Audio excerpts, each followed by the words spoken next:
Good morning from Northwest Airfield. This is Firefly on the server of the virtual VMF 214 Blacksheep. Today I want to showcase you a new tool that you can use for planning your flight navigation. Flying and planning a flight like they did in the 1940s in World War II in Korea is can be a bit intimidating, a bit complicated. You have to learn quite a bit, and I programmed a software that is aimed at helping you to make this a bit easier to learn and to use actually, and to make it quicker in flight planning, so it doesn't take half an hour or some time around that to plan this flight in a dead reckoning style. So let's show you this software. The new software tool is called the Dead Reckoning Suite, vintage flight planning for the virtual pilot. So it's not for real flight planning, of course, just for our recreational sim flights in DCS, Microsoft Flight Simulator, or Il2 Sturmovik maybe. You can plan a flight for now and look at the credits. Later I want to introduce some settings for different countries maybe, and also include a manual here. So let's start flight planning. The map drawer view lets you choose from different maps. Normandy, I think, is very popular for flying warbirds in DCS, in Il2 Sturmovik, even in Microsoft Flight Simulator. You can fly here. The Marianas, of course, for DCS. Also, there's a map of the Murmansk area and northern Norway. You can fly this with the Cola map in DCS, for example. And just because I'm flying with the VMF 214, I introduced or included here a map of the Solomons. You can use Microsoft Flight Simulator for now to explore the region. So let's choose the Marianas map for today. You have the map view here. You can use the mouse wheel to zoom, the mouse itself to pan, to move the map. You have this aviation plotter. If you keep the shift key pushed, press down, and with the mouse you can then move it, or just use the arrow keys to move it. And if you keep the shift key down and use the arrow keys, you can tilt the plotter. You can use the drawing tool here, click on the blue pencil, and now here from Northwest Airfield we want to take off and fly to Saipan today.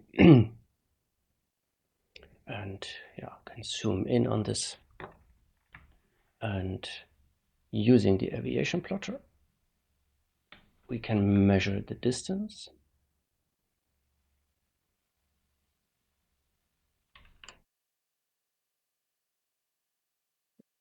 It's almost parallel here. So this is about, let's say, 100 nautical miles, and to measure the course you have to put the center of the protractor here and then read the course from here. Keep in mind that there are two distances here, two scales. If we fly in this direction with this arrow here, we use the outer scale, and it's 31 degrees, or true course. 31 degrees, and the distance, what was it, 100 nautical miles, or 100, let's check in DCS on the map. If we fly from Northwest Airfield to Saipan here, it's 30 degrees again and 101 nautical miles. Okay, so if you want, you can choose the number from your flight simulator, and it was only 30 degrees Okay, then we have to enter the temperature. This is important in dead reckoning flying because the flight speed depends on the temperature, making the air thicker or thinner. You go to the briefing, and here it says plus 28 degrees Celsius on ground level. So just enter this number. It will appear on the flight plan as well. Next thing is the indicated airspeed. That is in your airplane when you are flying. You have the airspeed indicator here, and if I want to fly at 200 miles per hour, as it says is here, statute miles per hour, I always fly with my P-47 at 200 miles per hour, and if I want to fly at that speed, I put it here. But all the calculations will be in knots, so this is one important step to do to convert the indicated airspeed to knots. Some airplanes already have the speed gauge here in knots. The P-51, also our Corsair, will have this, and the Hellcat, but the P-47 and others have miles per hour, and of course the German airplanes, Russian airplanes are in kilometers per hour. So you have to convert this and then enter the number, maybe the indicated airspeed in knots manually here, but MPH you can just convert. From this you can hit this button to get the calibrated airspeed and equivalent airspeed. I just set this as equal to the indicated airspeed. If there are any differences in DCS or other flight simulators, if this is actually calculated, I don't know. In real life the difference is 1, 2, maybe 3 knots to the indicated airspeed. So I just set this as equal to. Maybe later I change this, but for now this is it. Then the altitude at which I want to fly. If I fly at 8,000 feet, then I can calculate my temperature at this altitude. It will be colder higher up, 28 degrees on the ground. At 8,000 feet it's 12 degrees, and this will affect your true airspeed as well, with the calculation of the true airspeed. And you can also play around a little bit. If you fly a bit higher, the air is thinner, so, and also the temperature is going down as you go up, and as the air is becoming thinner, your airspeed goes up actually, even though in the cockpit you're still flying all the time at 200 miles per hour. Still you become faster just because you fly higher. At 15,000 it gets colder and your plane gets faster, even though indicated airspeed is the same. And you can see here how the flight plan is filling up, being filled up with these numbers. So, but we wanted to fly at 8,000, 12 degrees plus centigrade. It will be 200 knots true airspeed. So interestingly, with this temperature at this altitude, our indicated airspeed in miles per hour is exactly the same as exactly 200 knots true airspeed now. Now we have the wind to consider, and we get this also from the briefing. We are flying at 8,000 feet, so that's a little below 2,000 meters. So here you have to choose from here. So that's 66 degrees is where the meteorological wind direction is, where the wind is coming from.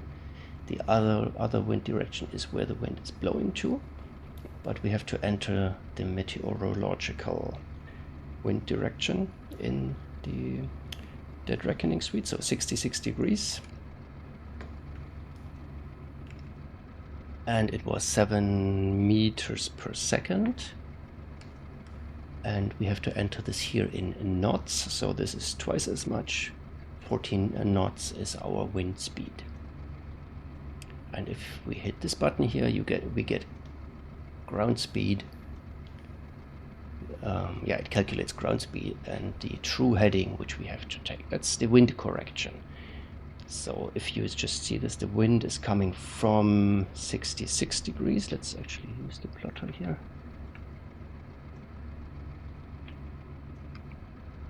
So just again putting the origin here, and now we are at 46 degrees, 60 degrees.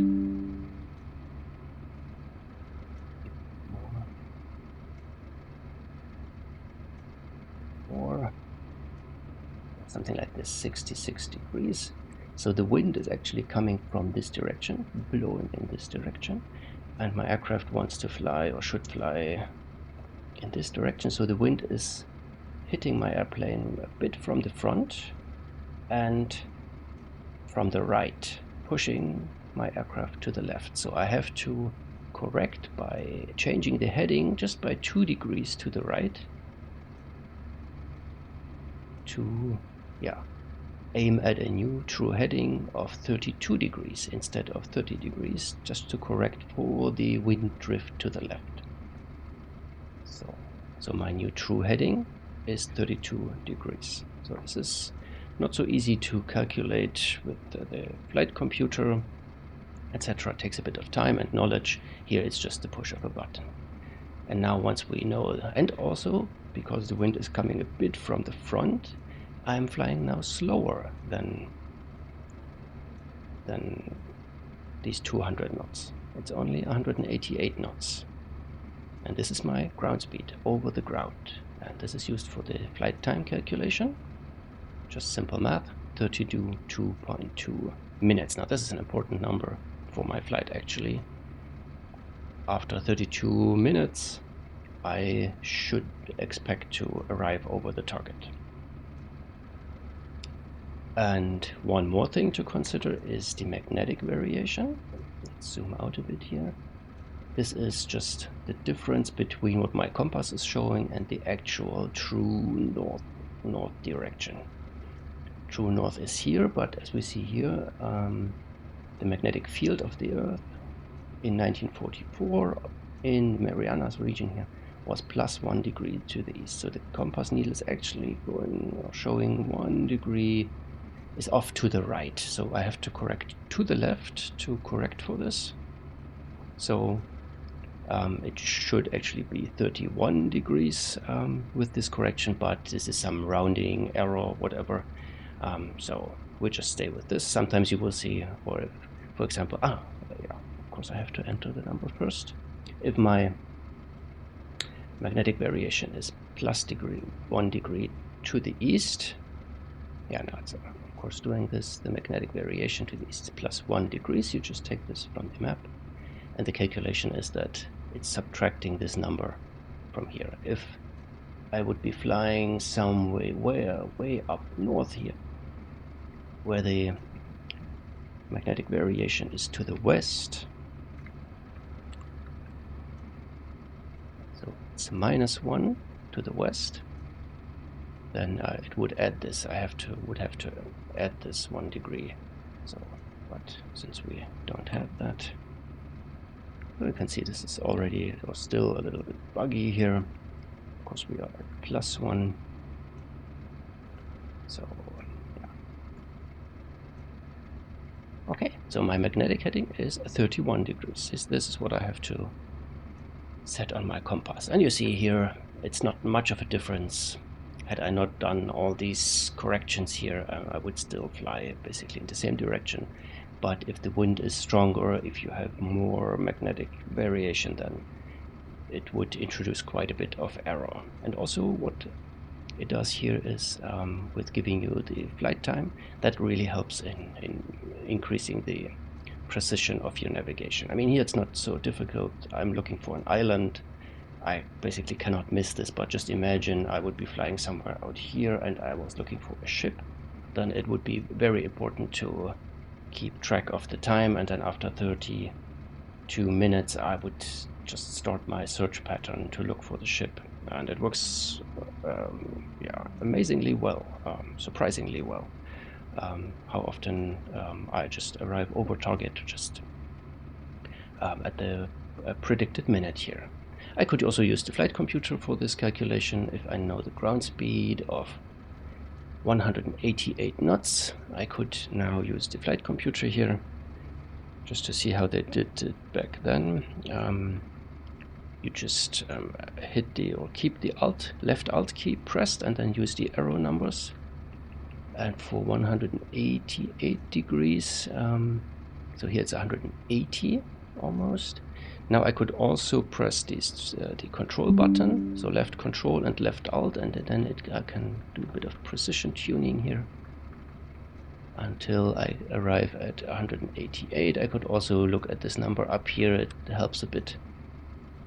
So at 188 knots, so this triangle with 188 knots, I have dialed in the speed, and now I'm flying 101 nautical miles.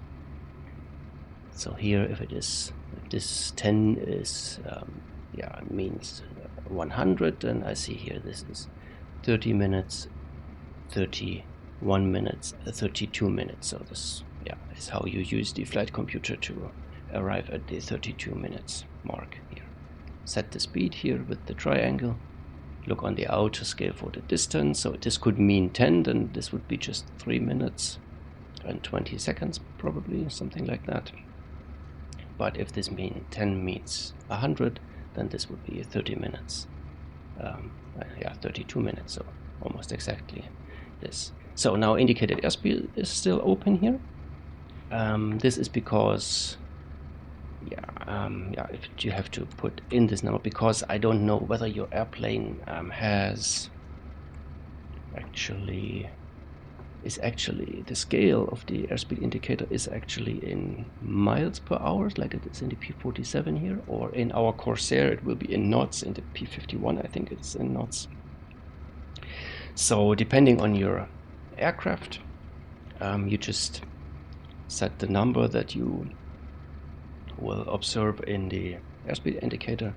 You type it in here and it will appear here. And during the flight you just look at these 3 columns here. Look that the indicated airspeed in the cockpit will be 200. You can use the clock here or stopwatch for the 32 minutes. The magnetic heading comes from the compass or from the directional gyro. Keep in mind that you have to calibrate this. In DCS you can hit F2, and then here you, at the bottom, you have the status bar. You can also see the heading in this cyan color. It's 312 magnetic here that my aircraft is oriented now, and you can get a precise reading of your compass heading in DCS. What else? And you should observe that you stay at an altitude of 8,000 feet, more or less. It doesn't matter if it's 9,000 or 7,000. Doesn't change much, but if you fly on ground level or at 20,000 feet, then expect that your true airspeed will be different, and your time on target will also be more or less than the predicted number. So that's basically it. You can also, just seeing this, enter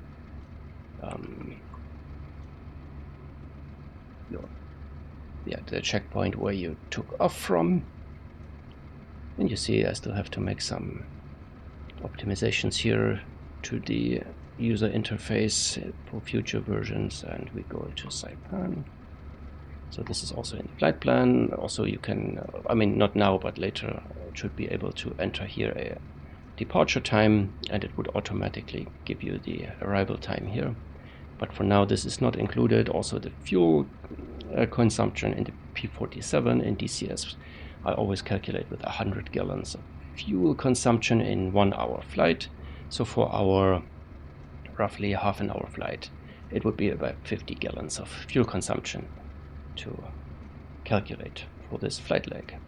So, and that's basically a couple of bugs. For example, if you change the temperature here, let's say to 20 degrees, and then you hit the temperature button, and you see it does not change. Sometimes you have to change, or at least update the numbers in between, and then hit the button again, and then it is doing the calculation. So keep in mind that this bug is still in here. In the next version I plan to fix this, but otherwise it should work. I have done a couple of dozen flight plans with this tool, and it works. It works. I always arrive over the target at the predicted time, and that's all we need in VMF 2.14.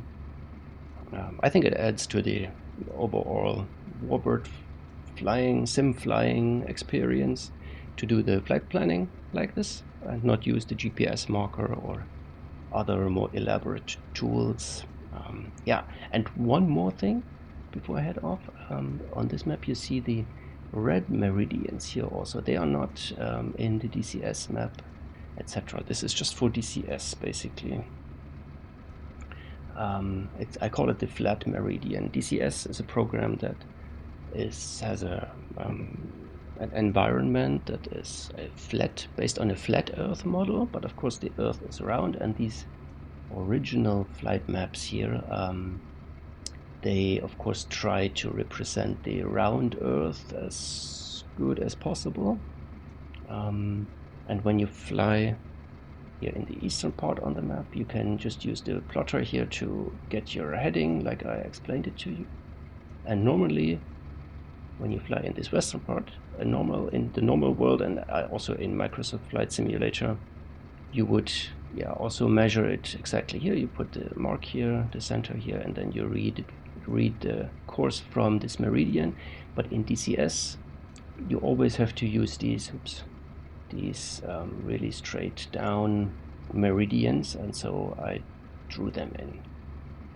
This mistake is even in DCS. If you go back to DCS, to the map, you can see this here. If you measure here the course from here to here, it says, of course, what is it?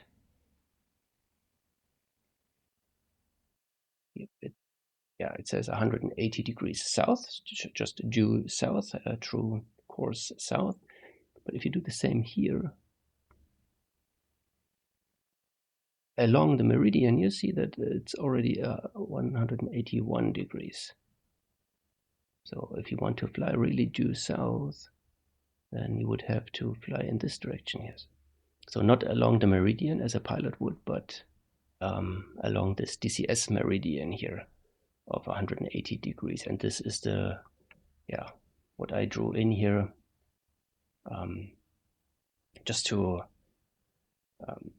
compensate for that, or to consider this flat Earth model. It's the same in IL-2 Sturmovik. For DCS and IL-2, you have to use these straight down meridians. On the other maps like Normandy, it's the same.